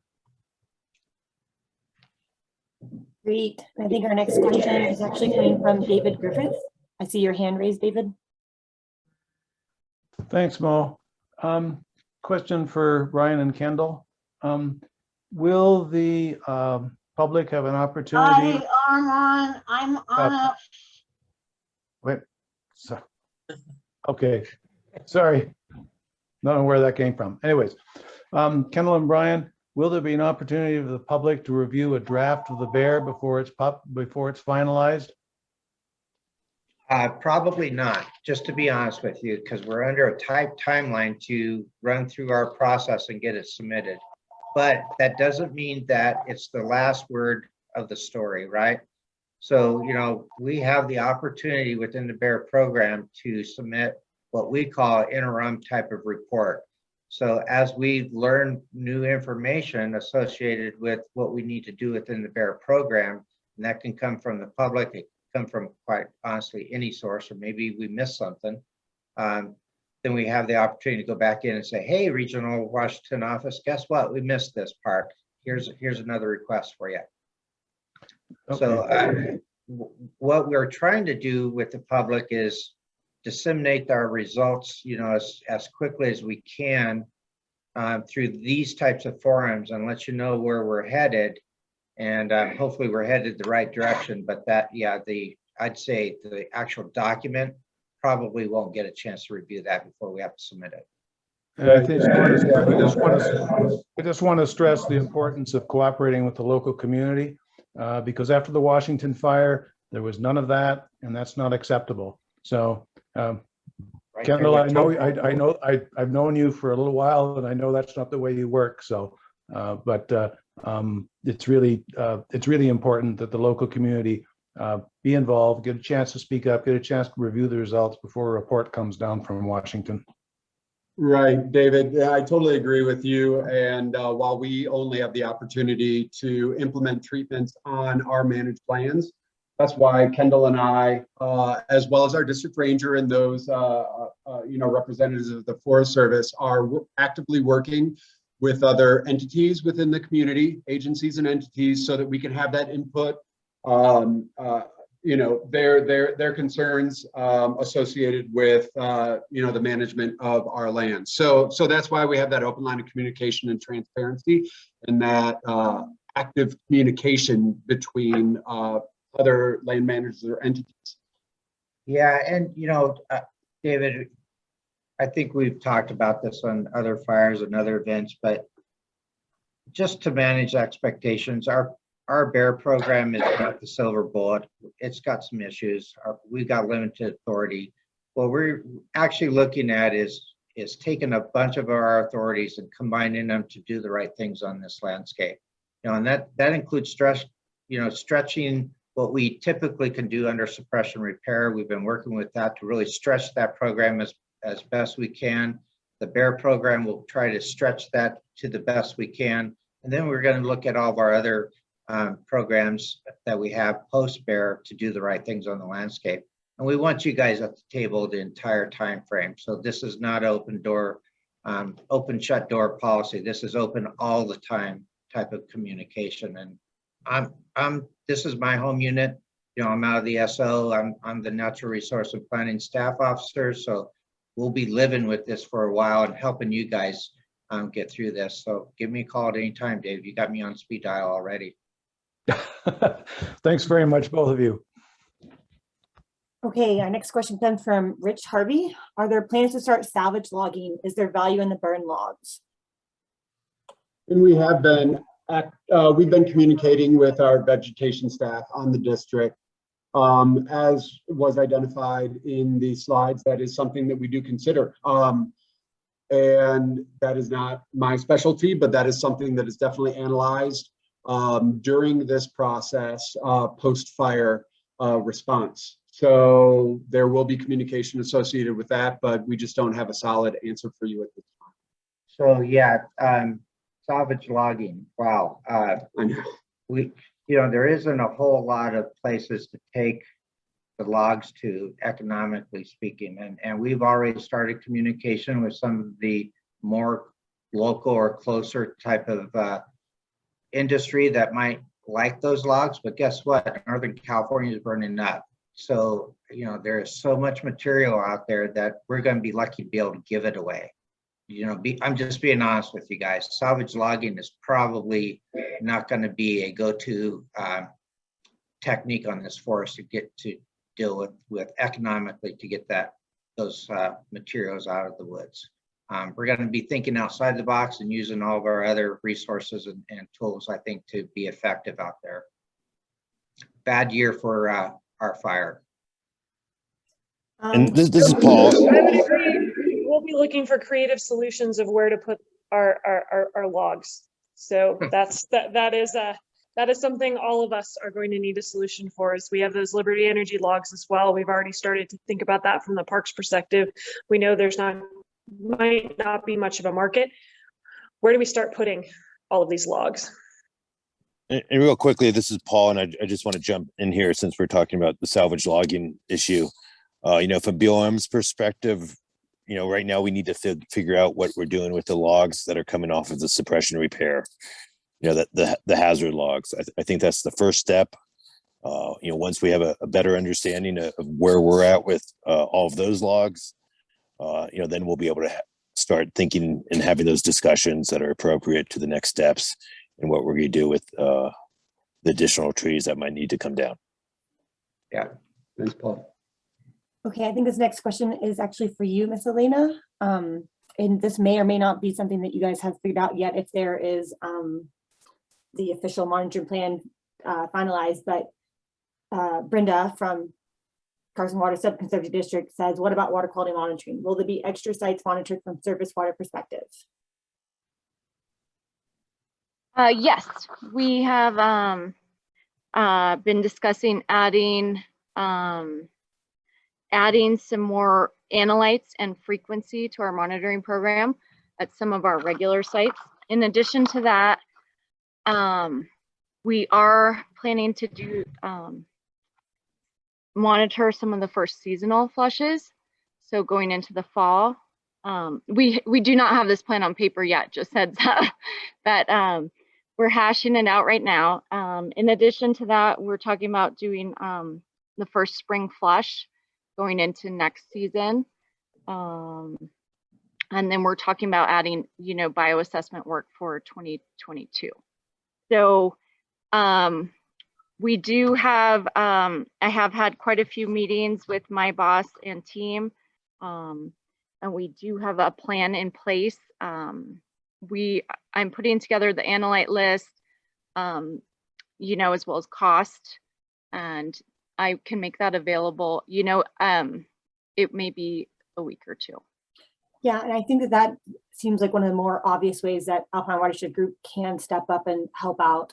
If it depends on the sites and the analytes and the exact monitoring plan, but I'm hoping that that's something that we can ideally be able to coordinate volunteers to help out with additional water quality monitoring. So yeah, and Mo and I will follow up offline, to coordinate with like your volunteer team. We can definitely work with that, and I want to discuss with you what your bioassessment plans are for the upcoming years as well. So okay, we will get back to you with some more details to come. And this next question comes from Andy, and I kind of think this would be a really good place if Jeff Lauder could maybe potentially help assist or just give your personal experience from SSI's experience with helping out with the nearby fires and your experiences. But in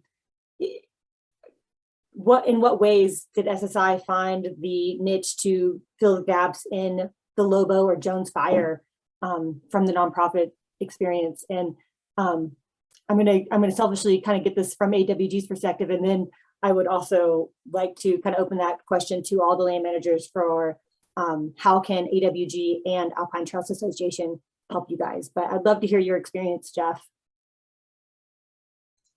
Yeah, kind of varied depending on the fire, because a lot of what we're talking about today, there's different land ownership and different agencies involved depending on which fire we're talking about. So with the Jones fire, it was partially on state parks land, and then a lot of it was on private land. So we helped kind of in two ways, where we did some of just the back end analyses, some of which were presented earlier, doing some remote sensing for things like burn severity, some on-site assessments on private properties, and then gave that data to other groups.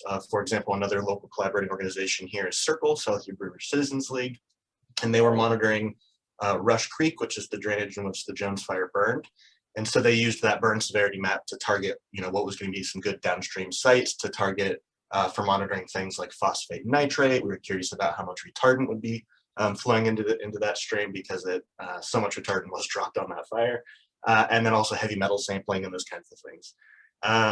So that one was more of just kind of giving the data to the people who were doing the monitoring, because our personal organization's monitoring sites weren't on that particular watershed. And then after that, we secured some funding from the state, where we are doing some of the post-fire forest assessments, fuel loading assessments on unburned lands, and basically trying to work with that whole community as a Firewise community to help them do some post-fire management, and then fuels reduction treatments that are kind of landscape scale across all of their properties, using what burned in the Jones fire as kind of a reference for some of their target treatments. So that's one of the ways we helped with that. And then with the Lobo, it's the same thing. There was a lot of private property, some school properties, I think from the county, from the district. And we, again, took kind of a similar approach. We already had the monitoring sites upstream and downstream of that fire scar. So that was already kind of nicely set up, where we could pretty quickly get out there just through our monthly monitoring and look at, did we see that phosphate spike that we expected? Was there other turbidity issues immediately after the next storm?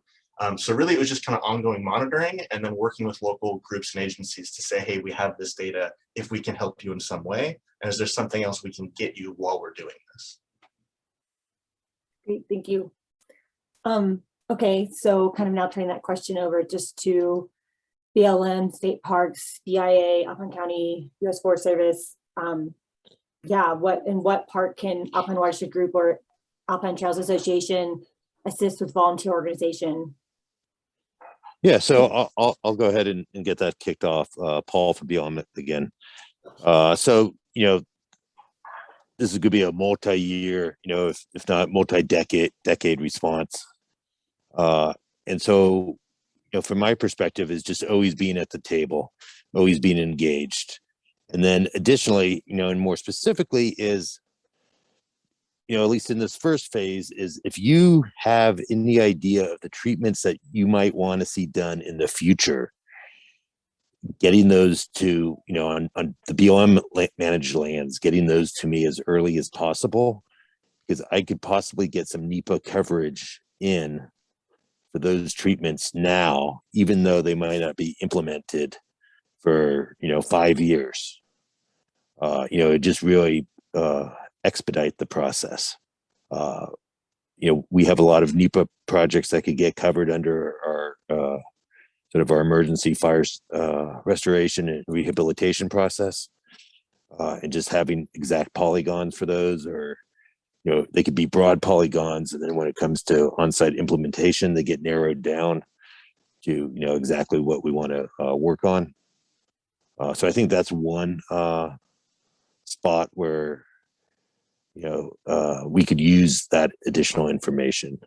I think another one is when we go into looking at what we want out of the campsite and the campground and the recreation area.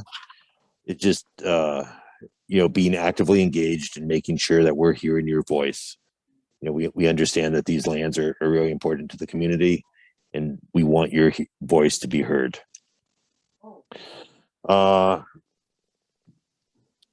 Then I had one more thought, and I'm losing track of that one now, so I'll just stop there. Okay, California State Parks, anything to add? Well, I see that Courtney replied in the chat, I suppose, but. Yeah, I mean, give us, I think because of our smaller landmass, we are information and assessment is not where we're going to need assistance. It's going to be grant writing and a volunteer engagement for long-term recovery. Okay.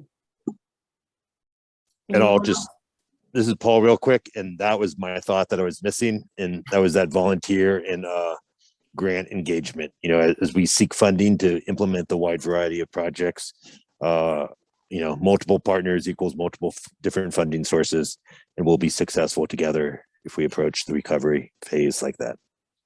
I don't know, Paul, I said it first. I think I get dibs. Okay. So just kidding. So I've been working with Paul all week. Oh yeah, we've been tight at the hip. We're excited for multiple partners to help out with this as well. I was just going to say one more quick point to this. Sorry to. No, you're all good. You're all good. Yeah, but so I don't want to speak for any of you guys at the agency level, but I think one thing that really has stood out to us after a lot of these fires, and we had much smaller fires in our region than what the Tamarack is obviously even, you know, pre or post fire, when we talk about forest management and landscape management across these different ownership boundaries. I know that you guys are all stretched really thin resource-wise to kind of administer that. And I think that's a role that nonprofits can really help with too, is kind of, you know, coming in and acting as that middleman between each of the agencies and saying, how can we get that kind of cross-boundary type work going? Yes, and then just to speak on the Forest Service side of things, since we do actively engage and work with ATA, first and foremost, before any volunteer work would occur, I want to make sure that the area is safe to enter. So that's my first and foremost concern, making sure that during the assessment, implementation, and potentially even the salvage, that you know, any volunteer work can safely access our you know, recreation infrastructure.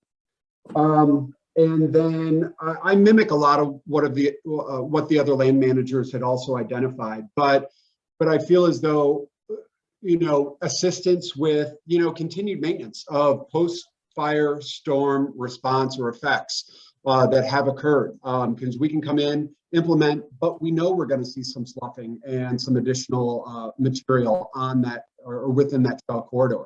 So just assistance with that. And I'm brainstorming right now. I'd love to continue brainstorming with you, Andy.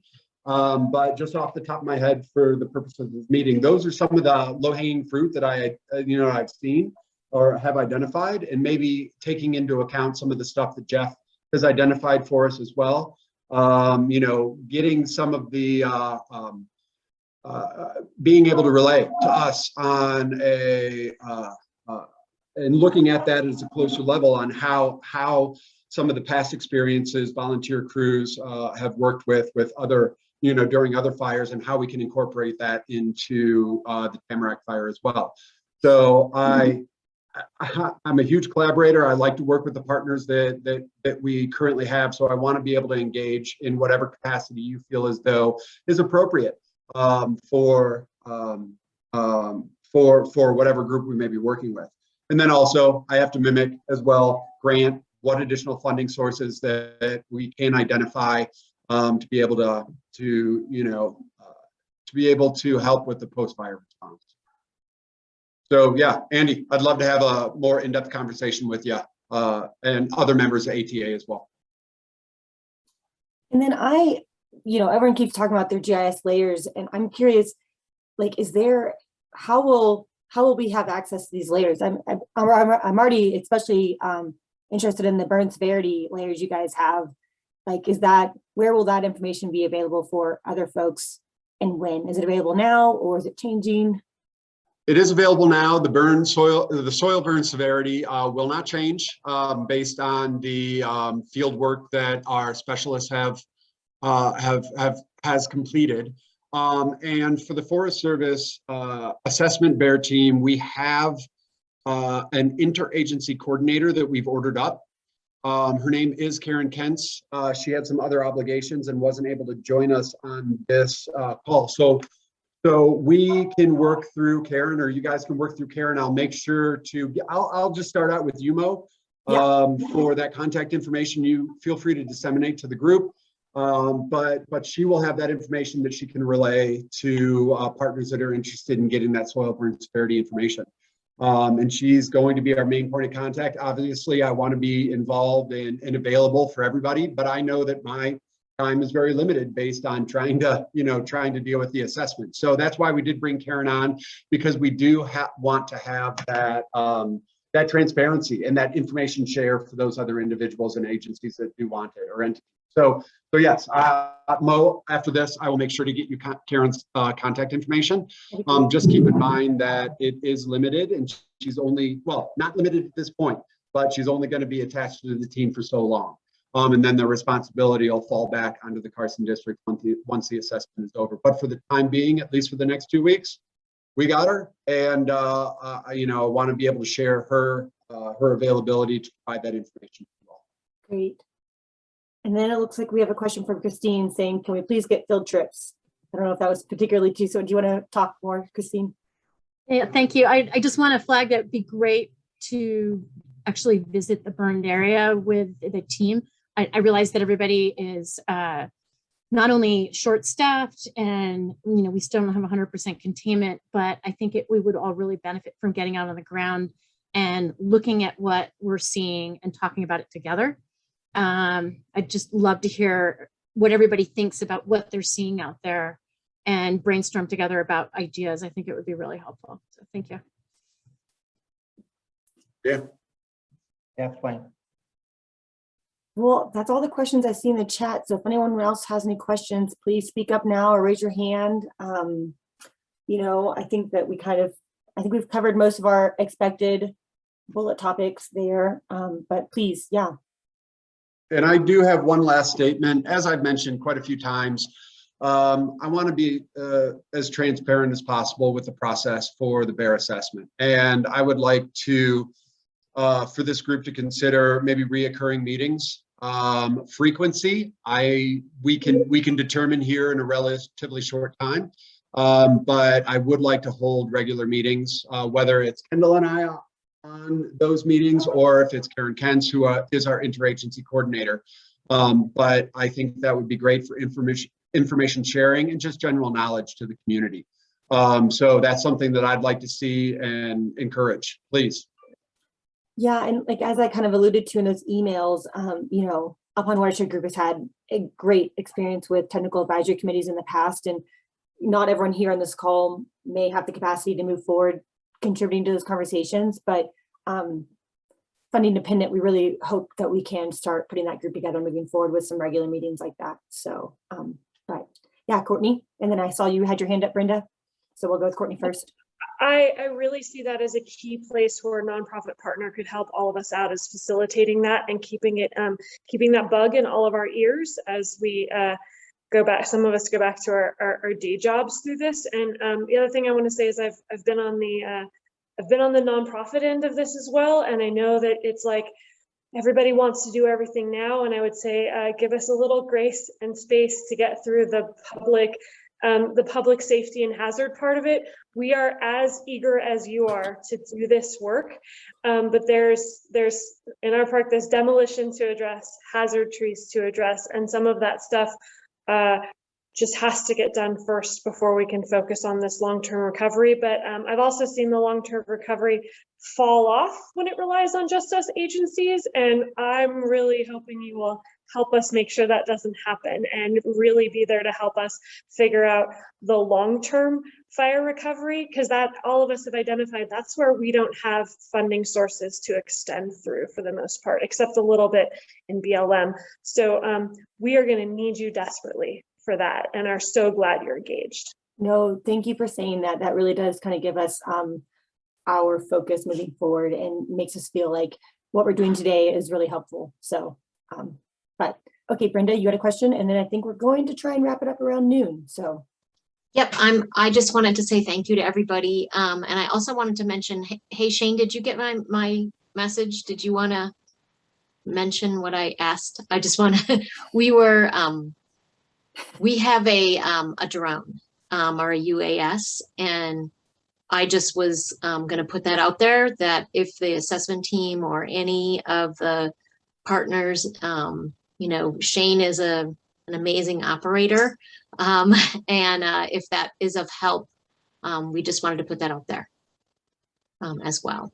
I think later in the process, something like that would be valuable. But one thing to know is that on an active, so this because my firefighter hat on an active incident, the use of drones can halt all aircraft use with the incident. So, you know, I think coming this fall, perhaps. See Brian and Kendall leaning back. I'm guessing they might have said the same thing. I think for sure. Yeah, no, I was not thinking right now. No, I just wanted to state that because, you know, people stop seeing smoke and they think the fire is out, but we are still quite a ways from the fire actually being out. They're actively inserting firefighter resources still to address it. So. And that's exactly, there's a NOTAM in place right now, notice to all airmen. So all flight operations have been grounded over, except for fire operations, of course, but yeah. But when it does open up, and if that's useful to you, I'm more than happy to come out and take photos, video. I'm also doing large mosaic aerial photos and things like that too, where I can now create geo-referenced aerial photos of an area over 40 acres in size. So. And I think it would be a good opportunity when we have that opportunity to start things like that. You know, tell a story. Paint a story of you know, the efforts that all of us have put forward to manage and deal with the Tamarack fire. I think that's an important story to tell. And while none of us wanted to necessarily embrace this you know, incident, I still think it's good to have that education component and tell that story for you know, just our future understanding of you know, the situations that we've gone through as a community as well as agency. And yeah, I mean, it's Markleyville and the surrounding areas, my adopted home, being in there, you know, in and around the area for 20 years. So holds a special place in my heart. And I just want to make sure that other people can hear that story of what we've done. And I just wanted to quickly echo that with one comment on, we did something similar with the Jones fire and are still kind of having conversations about it, where don't be afraid to point out the good. as well. I mean, obviously, there are a lot of these areas that burned at moderate severity. That's a good thing. And so being able to point that out and share why, I think is really important. Well, I just feel like a broken record saying thank you guys so much for being here today. We totally understand that everyone is just so busy and you've got so much on your plate. So thank you so much for taking time to do this, especially kind of on a Monday morning. So thank you again. And especially to our folks, BLM and California State Park and BIA and Alpine County and US Forest Service, I think, the Bear. Yeah, just thank you all for giving us this information and letting us be a part of this process. And from what I hear, we need to give everyone some little time to still kind of get safety and hazards under control. And then we're all ready to be back at the table together to continue this work together. So that's just like the best outcome I could have heard from the meeting. So thank you all so much. Thank No, you, and Mo. Thank you. Thank you all very, very much. Thanks. Okay. And this meeting will be recorded and available if you want to share with anyone else who couldn't make it. So, but okay. Thank you guys. Have a great rest of your week. Yeah, thanks for Thanks all. coordinating, Mo. Okay, you're welcome. Bye. Bye.